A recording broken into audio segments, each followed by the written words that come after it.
it's this completely overwhelming, huge, sprawling collection. I mean, the beauty of it is as I said, it really is almost as if she's just packed up for the day. It includes everything from, a hand-painted flash to little bits of rag, to unused machine, unused bits of ink, bits for her machines, repair stuff for her machines. Her amazing travel box, which actually we didn't see yesterday because it's still in Cornwall. Huge, vast collection of stuff, and it spans in terms of time frame, more or less like the careers of her dad and her. So we have from about 1900 right the way through to the late 1960s in terms of coverage and material and correspondence. After the exhibition closed in Cornwall, that beautiful banner which we'd had on display, which actually we now think, thanks to the work of the amazing tattoo historian Terry Manton, is actually not by her father, but by a guy called Albert Colville Gordon, an American who tattooed in Britain for a while. This beautiful banner, which is just incredible, ended up being sold to a private collector. And a private collector who is very serious and who is looking after it very well. But I was really worried that the rest of the collection would disappear, basically, would get sold off like so many other tattoo history collections have been, piece by piece, or kept in a way that it wouldn't be that accessible or visible to people and historians in the future. So I got in contact with the National Museum of Wales. And again, we talk more about this in our interview that you'll be able to hear on the feed with the social history curator there, Fleur Morse.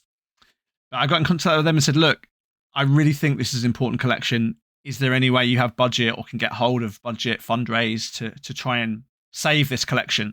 And to cut a long story short, and we do talk a bit in a bit more detail with Fleur, even as the COVID pandemic was kind of causing havoc with this stuff, we were able to convince the Arts Council and HMRC, the British Tax Inspectorate, that this was a collection that was of national importance, of art historical importance to the nation. And museums like the National Museum of Wales are able to make a case to the government that they should be allowed to buy things with preferential rates. And for a sum which I do not know, I wasn't privy to the financial dealings, but the collection pretty much in its entirety was purchased for the National Museum of Wales and is now going to be, again, as you'll hear more about on our other episodes, conserved, looked after, digitized, so it will be visible to people on the National Museum's website.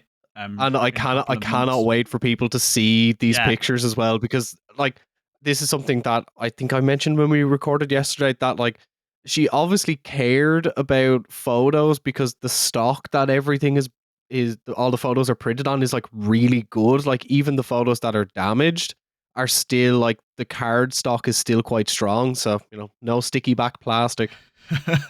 Not on those at least. And we hope that at some point in the next few years there'll be exhibitions and displays. There'll be opportunities for people to go and look at it as independent researchers and independent visitors to the collection, and there'll be hopefully publications and research work coming out of it as well. Mm-hmm. So, with that said about the collection, let's just get into Jessie's life really, because I think that again is such an amazing story. Absolutely fascinating woman who seems to have done everything. Fascinating woman, fascinating family. If you Google her, there's not a huge amount out there. What you might find is basically some interviews that I gave around the time of the exhibition in Cornwall, and also then of the first acquisition, or occasionally little bits of writing by Margot Mifflin. But so lots of this story is just, is if you want to read more about it, watch this space. As I said, it's mentioned a bit in that Ron Acker's book that's hard to get hold of, and there's also a short version of it in a book by a guy called Jeff Jaguar, which came out in the 70s. But other than that, this is really sort of straight from the horse's mouth information. So she was born in Croydon in South London in 1904, and her dad basically lived himself a kind of incredible life. As with I mean, tattoos in general, it's quite difficult to pin down exactly what's true and what isn't. And again, take anything I'm going to say today with some pinches of salt, because all of it is kind of oral history and what people remember, and lots of boasting. And as you'll see, there's lots of weirdness going on here. But basically, her father. I want to read this. This is actually something that Neil wrote, based on some obviously family history and based on some newspaper clippings that are in the collection. So Jessie's father's name was Leonard Collison Lempierre Knight. He went by Charlie Knight or Sailor Knight as well. Mm-hmm. I'm gonna quote here directly from something that Neil wrote on Facebook a few years ago. So, quote, hearing tales of his father's adventures as a captain in the 3rd Alabama Regiment of the Confederate Army in the American Civil War. Already we're in, right? Already we're like, okay, what's going on there? Sparked a lifelong quest for adventure and travel in young Charles Knight. His mother was a celebrated poetess of some repute, and both parents had high hopes for their son.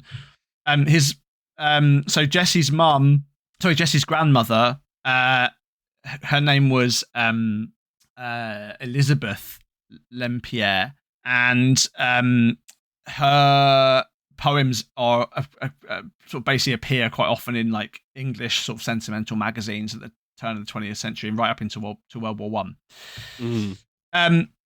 He started off, Leonard did, as an office boy working at a London office in Paternoster Row.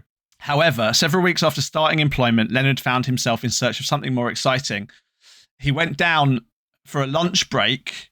He went down for a lunch break at to the docks, and was persuaded while he was there to basically jump aboard a ship at St. Catherine's Dock and ran away to sea.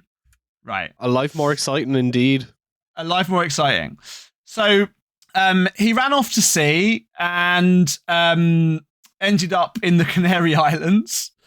He spent 5 years. This is about 1895. He spent about 5 years traveling, all these glamorous ports: Chile, Casablanca, Mauritius.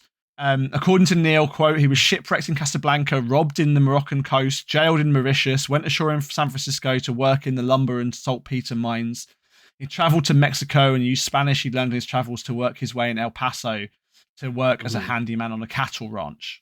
While he was in El Paso, he learned cowboying. So he learned like sharpshooting, basically, and lasso work. Acquired the names Deadshot Len or Two Gun Ricks, which I love. Again, according to Neil, in a deadly shootout with Mexican rustlers, he lost the middle finger in his right hand. Because he was an expert with two guns, he fired with his left hand and killed his opponent outright with one shot. Right, that's the story. Mm-hmm. So he returns home to quote unquote settle down, marries his wife, a woman called Ethel, and Jessie is their first child. One of the things that Charlie Knight had also learned to do while he was traveling was tattoo, and he began tattooing initially through an acquaintance with a guy called Charlie Bell, who was a tattooer out in Kent. And Charlie had basically was also managing this performing tattooed lady. I mean, I say tattooed lady, she was actually only 14 when she was starting to get tattooed. Of course. Yeah, and she went by the name Princess Christina. Very, very famous tattooed lady. You can, again, people listening can Google her. And built up a bit of a reputation as a tattoo artist in Southampton, where they were living. So the 1911 census, Jessie's living with her dad and her siblings in Southampton. They moved to Wales at some point between 1911 and 1920. In the 1921 census, Charlie Sailor Knight is listed as an artist, actually, and Jessie is helping him out as claimed on the census. Basically, she is more or less running her father's tattoo shop. She's by that point 17 and a half years old.